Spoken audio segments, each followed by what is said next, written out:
Hello, I am back, and we're gonna discuss session 2 and 3.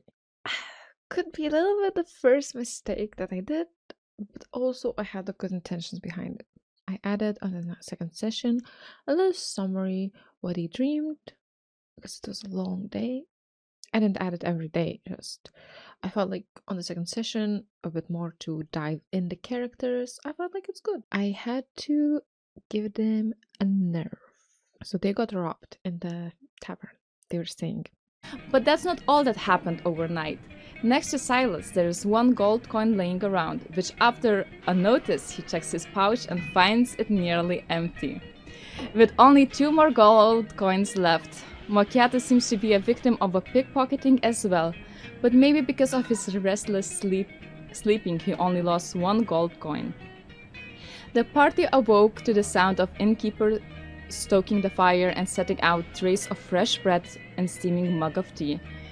The innkeeper Bob overheard the noise and shook his head. A thief, eh?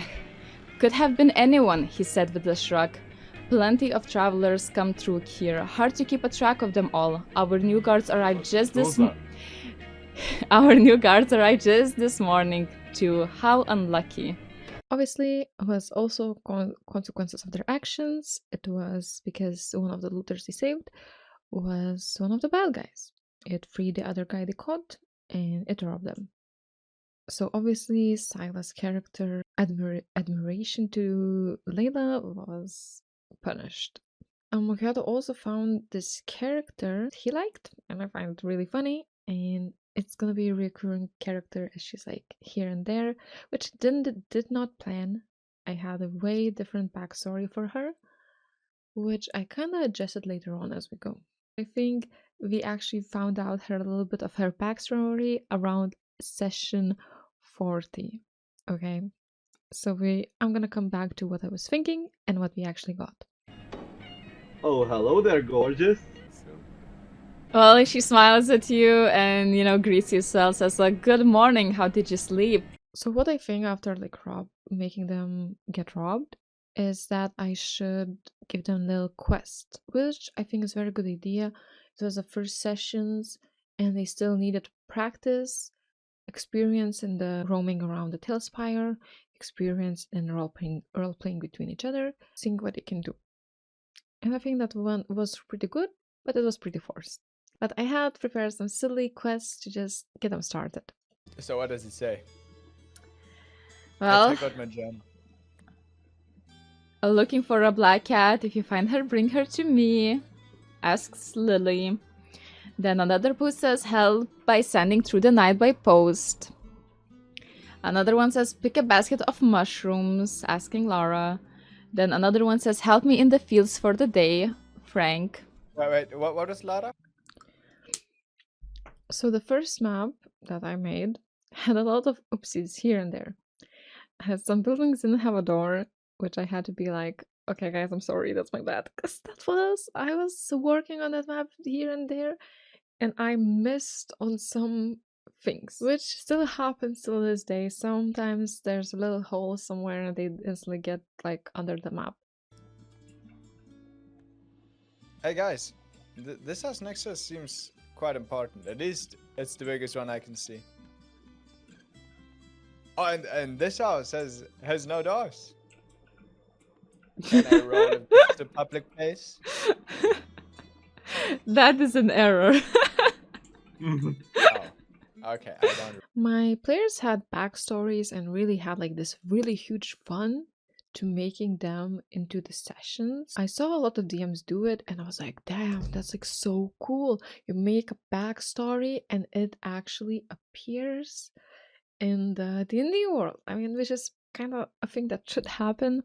I did add a hint early in one of the characters. Other characters were planned way later. Other characters planned if they figure it out. But I added this one character quite early and he didn't catch on. So I really want to give it to first-time players to either be super vague and then be like surprised if your DM makes a backstory for you, or just remember what you wrote. I was so excited for my players to find it out and they were like, oh, who's that wait, I know it. Like that, literally the traveling priest for Silas was mentioned like 5 times in his backstory, And he was like, I know him?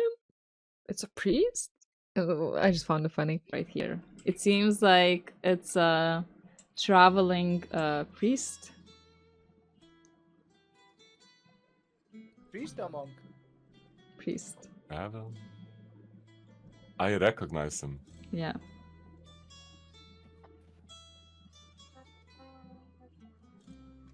Oh no! So, yeah. I myself am a little bit directionally challenged. I don't really understand maps. I have hard time understanding sometimes. I never were good in the in-game maps too. That kind of backfired on being DM, and it's a problem till this day, but I try to get better. Straight left. Oh no. Straight right. Right, left. Okay, this is already really bad because Riku's our GM, right? So she can't Yeah. really give us directions, even though she built the map. Straight right, left right, and it should lead you to the harbor.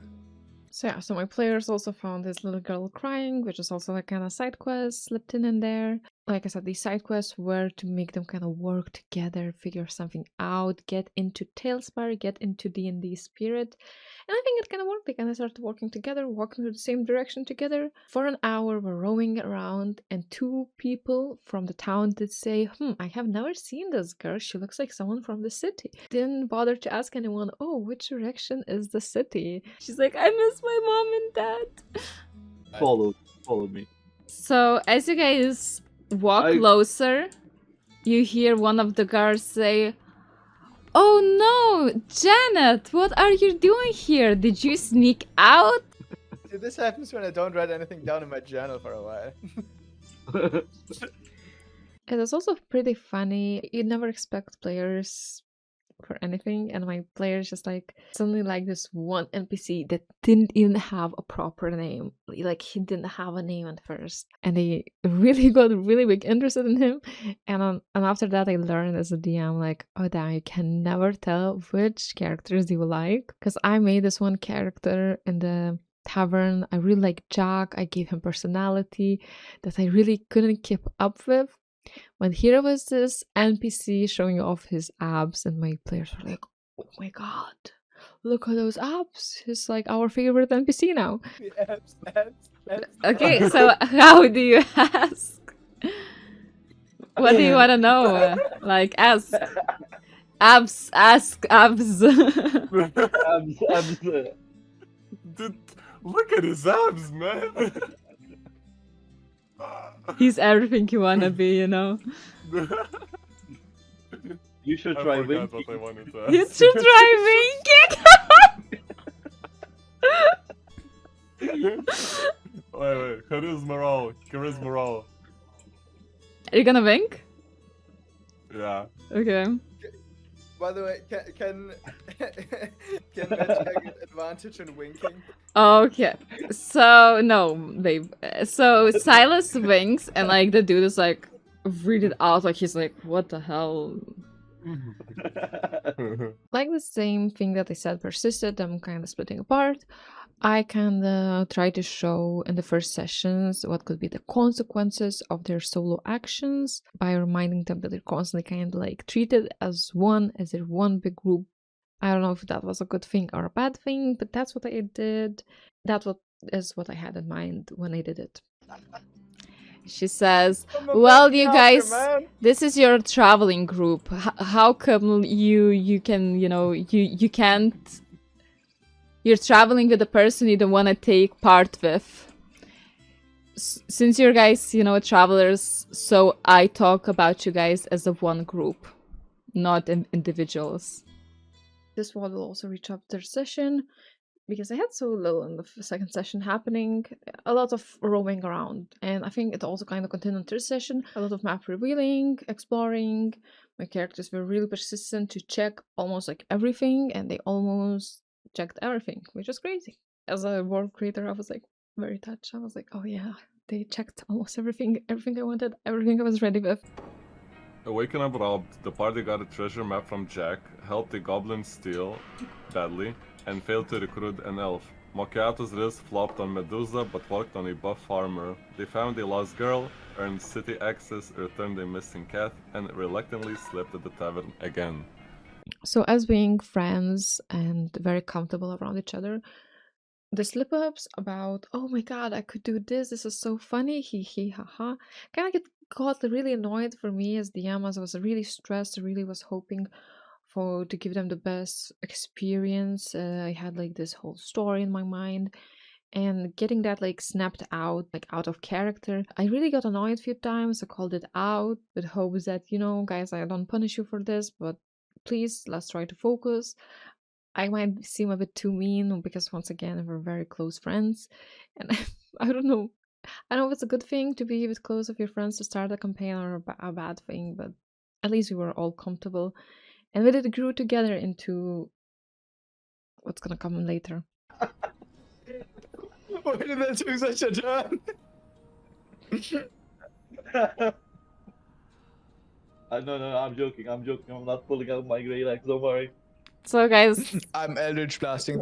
shut up! You're wasting time with these stupid remarks. Okay. Got it. Macchiato, grab him, and I'm gonna talk with him. Come on, can you please seriously? My players also had a lot of fun. That's really good. They just start trying crazy things. It took like their session. So I roll for acrobatics and do the get down, Mr. President. Type a jump, into him. Okay, acrobatics, go for it. Get down, Mr. President. Oh, Yeah. so you Wait, yeet yourself. Explain your Wait, jump wait, completely. wait. Okay, what? I wanna roll to dodge.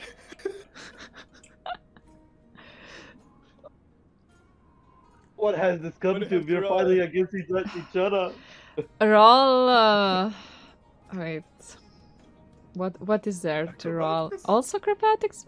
Wait, what is athletics? And is it to jump further than normal? And what acrobatics do? Oh, actually, Just Total stand should if have you're in a rolled tricky situation. athletics, Oh. but let's keep it anyway. I mean, no. It's perform an acrobatic stunt, and I think like a lunge is like an acrobatic stunt because it's not really a jump, but like you throw yourself. Okay, because athletics, it says like allows you to jump further than normal, so I was like, maybe that one fits more. Okay. How about I roll a dexterity saving throw? Oh yeah, dexterity, that's the one. You're saving, right? Save throw or? Can you now explain to me what's the difference? A saving throw, also called a save, represents an attempt to resist a spell, trap, poison, disease, or similar threat. You don't normally decide to make a saving throw. You're forced to make one because your character or monster is at risk or at harm. Yeah, but there's no other dice, like it's the same stats, dexterity, right?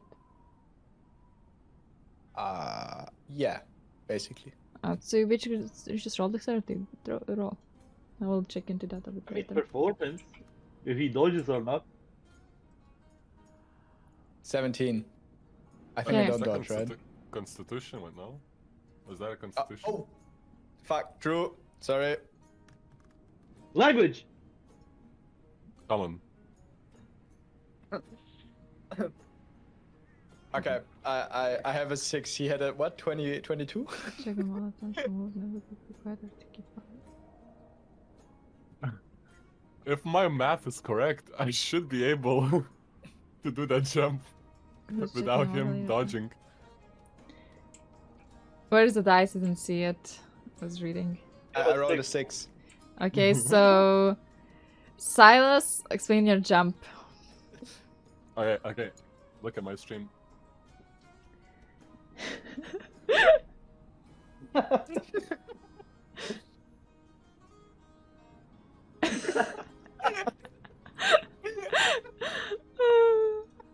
Wait, what would be allows you to find? What do you want? What do you want from those? Like, what do you want to find out? What are you like checking for? If it's any cool rocks, like, The Shade. smooth ones. Smooth ones. What the Emerald. I added a big grasshopper that was brought by pirates, and there's a little bit story behind that. And they really like that grasshopper. I brought him back later on. Like, you don't know. The players start liking NPC, get attached to someone, and you're like, okay, I should bring them back. But I think that's how every session works. It just, you never expect who it is. So this time it was a grasshopper. The grasshopper. It turns and bites your head off. Shut up. Yeah. So it turns at you and he like takes an apple and like you can see, you know, from its eyes that it's like actually like very friendly and like carefully takes it from your hand without like even like its lips or whatever, you know, touching you. Like, you know. Look at her lips. I mean those things. I don't know. Do it like in solo leveling. I was not prepared for you to feed. Okay. We'll end the SWAT with one last little clip. My player finally was like, okay, I'm gonna do something different. Character was very silent in the moment, and he intimidated, and it was a mouse. I find it very funny till this day. Can I at Yeah, all? I guess you can. Yeah, Wait, can yeah. I intimidate the whole? Can I intimidate? I mean, yeah, the roll, whole roll. room? Yeah, roll. Joris walks in with aura. It would be a roll with disadvantage though. So roll once more and pray it's a good roll. Okay. Because, you know, the whole room in here. Come on. Okay. Easy. So the whole Easy. room like is like intimidated by you. They're like see this gang of three coming in, you know, one even try to lock the door or whatever, you know. Right. And, I managed, no? And yeah, very loudly. And so even the man behind the bar is like side-eyeing you, thinking that, you know, some shady fellas came in. And the Thistle instantly, you know, jumps, thinking that, you know, like shockingly, you know, They're looking for you. he's like even afraid to admit it. But you can see one creature in this room shaking in fear. And it's someone on the left table. And I smell the fear. The rat? He got so intimidated by your approach. Then he leans, his voice barely louder than the fire's hiss. And he's like, I'm Thistle. That's about it. We're gonna see each other in future clips, future sessions, and I can now get rid of these what's taking my PC space. Bye. Okay, Ron is a tiefling. It's Hello? How would the others know? Why are you revealing me?